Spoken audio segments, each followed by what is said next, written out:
இந்த காலவெளியிலும் தேவன் நமக்கு கொடுக்கிற ஒரு விசேஷித்த ரேமா வார்த்தை கலாத்தியர்கள் நிருபம் 3ஆம் அதிகாரம் 11ஆம் வசனம். Galatians 3rd chapter 11th verse. விசுவாசத்தினால் நீதிமான் பிழைப்பான் என்று எழுதியிருக்கிறதே. நீதிமான் என்பவனுடைய வாழ்க்கை இயேசு கிறிஸ்துவுக்குள்ளான ஒன்றாகும். அவன் தேவனுடைய பார்வையில் பிரியமும் நலமுமானதை செய்கிறான். இவ்வுலகத்தின் காரியங்களோடு அவன் ஒருபோதும் ஒத்து போவதில்லை. அவனுடைய பாதையே தனித்தன்மை வாய்ந்ததாயிருக்கும். அதில் அவனும் கிறிஸ்துவும் ஒன்றிணைந்து நடக்குகின்றனர். வாழ்க்கையில் என்ன வந்தாலும் கிறிஸ்துவின் மேல் மாத்திரமே நோக்கமா இருக்கிறான். அவன்தான் நீதிமான்.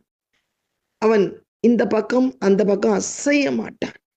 மனுஷன் கொடுக்கிற ஆலோசனைகளுக்கு அவன் ஒப்பு கொடுக்க மாட்டான். தேவ குமாரனை பற்றும் விசுவாசத்தினால் வாழ்வதால் அவருடைய வாழ்க்கை பயங்களும் தோல்விகளும் இல்லாததா இருக்கும். நீதிமானின் ஆத்மா தாழ்மையானது, அகங்காரியின் ஆத்மாவோ அப்படிப்பட்டதல்ல. அபுக்குக் தீர்க்கதரிசி அபுக்குக் 2:4 அவர் சொல்லுகிறார், அகங்காரியின் ஆத்துமா பெருமையுள்ளது, கேடுபாடுகள் நிறைந்தது. நீதிமான் என்பவன் கர்த்தராகிய இயேசு கிறிஸ்துவின் விலையேற பெற்ற இரத்தத்தினால் சுத்திகரிக்கப்பட்டவன். கர்த்தராகிய இயேசு கிறிஸ்துவை அவன் விசுவாசிக்கிறான். அவரே அவனுக்கு நித்திய ஜீவனும் அருளும் ஊற்று கண்ணாயிருக்கிறார். அவருடைய வார்த்தை அவனுக்குள் நிலைத்திருக்கிறது. அவனும் தேவனுக்குள் நிலைத்திருக்கிறான். அதனால் அவனுடைய நோக்கம் கர்த்தர் மேல் மாத்திரம் பதிந்திருக்கிறது. அவன் எதையும் எவரையும் எதற்காகவும் சார்ந்து கொள்வதில்லை.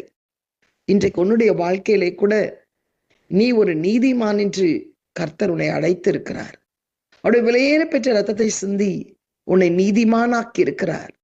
ஆனால் ஏன் உன் வாழ்க்கையிலே இன்னும் காரியங்கள் கைகூடாமல் இருக்கிறது? நீ விசுவாசிக்கிறாய், ஆனால் உனக்குள்ளே ஒரு நிம்மதி இல்லை. ஏன்?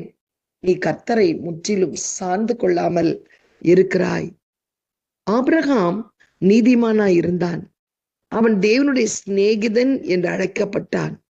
அவன் மிகவும் பாராட்டத்தக்க விதத்திலே வாழ்ந்தான். அவன் வாழ்க்கை தேவனாகிய கர்த்தரை மகிமைப்படுத்துகிறதாயே இருந்தது. அவன் தேவனை பற்றும் விசுவாசத்தோடு வாழ்ந்தான். அனுதினமும் அவரோடு நடந்து நீதியின் கனிகளை வெளிப்படுத்துகிறவனாயிருந்தான். தனக்கு ஒரு பிள்ளையை தந்து தேவன் நிச்சயமாய் ஆசீர்வதிப்பார் என்பதை உறுதியாக விசுவாசித்தான்.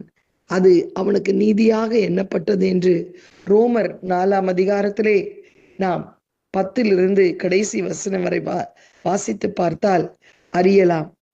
நீங்களும் கூட விசுவாசம் உள்ளவர்களாய் வாழ்ந்து கிறிஸ்துவுக்குள் நீதியுள்ளவர்களாய் காணப்பட வேண்டும் என்று தேவன் எதிர்பார்க்கிறார்.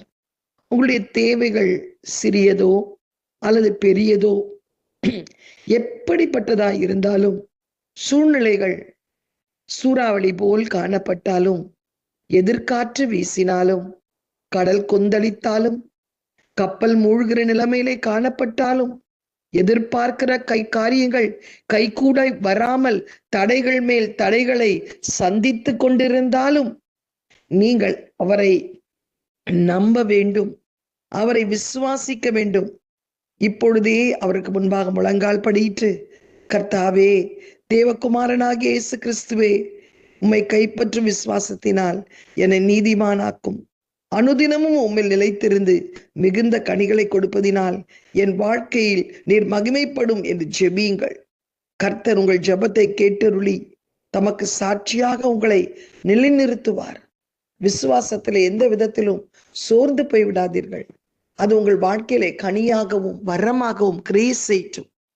விசுவாசிக்கிறவனுக்கு தான் எல்லாம் கூடும். தேவனிடத்திலே பிரியமாய் இருக்கிறேன் என்று சொல்பவன் தேவனிடத்திலே முழு இருதயத்தோடு விசுவாசிக்க வேண்டும். விசுவாசம் இல்லாமல் தேவனுக்கு பிரியமாயிருப்பது கூடாத காரியம். எப்படி விசுவாசிக்க வேண்டும்? அவர் உண்டென்றும் அவரே உனக்கு பலனளிக்கிறவர் என்று விசுவாசிக்க வேண்டும்.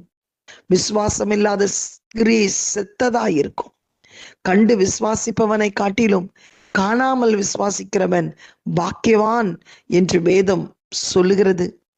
இந்த காலை வேளையிலே விசுவாசத்திலே உறுதியாயிரு, விசுவாசத்திலே தரித்து நில். கர்த்தர் உன் வாழ்க்கையிலே பெரிய காரியங்களை செய்வார். உன்னுடைய சரீர பலவீனத்திலே கூட ஆண்டவர் சொல்லுகிறார், விசுவாசம் உள்ள ஜெபம் பிணியாளியை ரட்சிக்கும் என்று சொல்லி. ஹல்லேலூயா. நீ ஆபிரகாம் விசுவாசித்தான், அது அவனுக்கு நீதியாக எண்ணப்பட்டது. கர்த்தர் 75 வயதிலே வாக்களித்தார், 100 வயதிலே பிள்ளை பெறும்படி செய்தார். 25 வருடங்கள் விசுவாசத்திலே காத்திருந்தான். ஆனால் நம்மால் 25 நாட்கள் கூட காத்திருக்க முடியல, 25 மாதங்கள் காத்திருக்க முடியல. ஆனால் கர்த்தர் அவனை 25 வருடங்கள் காத்திருக்க செய்தார். 25 வருடங்கள் விசுவாசத்திலே அவன் காத்திருந்தான். கர்த்தர் அவனுக்கு எல்லாவற்றையும் நீதியாக மாற்றினார். இன்றைக்கு உன் விசுவாசத்தை சோதிக்க அந்த பரீட்சையிலே நிற்கிறாயா என்று உன்னை சோதிக்கிறதற்காக கர்த்தர் சில காரியங்களை தடை செய்யலாம், தாமதிக்கலாம். ஆனாலும் சோர்ந்து போகாதே. விசுவாசம் உள்ள ஜெபம் நிச்சயமாய் கேட்கப்படும். ஹல்லேலூயா. நீ விசுவாசிக்கிற காரியத்தை கர்த்தர் உனக்கு நீதியாக முடித்து தருவார். அவர் மேல் நம்பிக்கை வை, கர்த்தர் பெரிய காரியங்களை செய்வார். எங்களை அதிகமாய் நேசிக்கிற நல்ல தகப்பனே, இந்த காலை வேளையிலும் ஆண்டவரே விசுவாசித்தால் அது நீதியாக எண்ணப்படும் என்று வாசிக்கிறோமே. கர்த்தாவே, இந்த காலை வேளையிலும் விசுவாசத்தினால் நீதிமான் பிழைப்பான் என்று சொன்னீராப்பா. ஆண்டவரே, எங்கள் வாழ்க்கையிலுடைய காரியங்களில் நாங்கள் பிழைத்திருக்க வேண்டுமானால் உம்மை மாத்திரம் சார்ந்து நாங்கள் விசுவாசிக்க வேண்டும். ஆபிரகாம் விசுவாசித்தான், அது அவனுக்கு நீதியாக எண்ணப்பட்டது. அப்பா ஆண்டவரே, கர்த்தாவே, ஏசப்பா, அந்த முழு இருதயத்தோடு உம்மை விசுவாசிக்கக்கூடிய இருதயத்தை எங்களுக்கு தாரும். நாங்கள் நம்புகிறது கர்த்தரால் மட்டும்தான் வரும். அவர் ஒருத்தர் தான் இதை செய்து முடிக்க முடியும், அவராலே இன்றி ஒரு அணு அசையாது என்று சொல்லி அந்த விசுவாசத்திலே நாங்கள் நிலைத்திருக்க, எங்கள் பிள்ளைகளை அர்ப்பணிக்க, விசுவாசத்தில் எங்கள் பிள்ளைகளை ஊட்டி வளர்க்க எங்களுக்கு உதவி செய்யும். தாழ்த்தி உடைய கரத்திலே ஒப்புக் கொடுக்கிறோம். தேவ கிருபை எங்களை ஆளுகை செய்யட்டும். இயேசுவின் மூலம் நல்ல பிதாவே, ஆமேன். God bless you all. Have a blessed day. விசுவாசத்தினால் நீதிமான் பிழைப்பான்.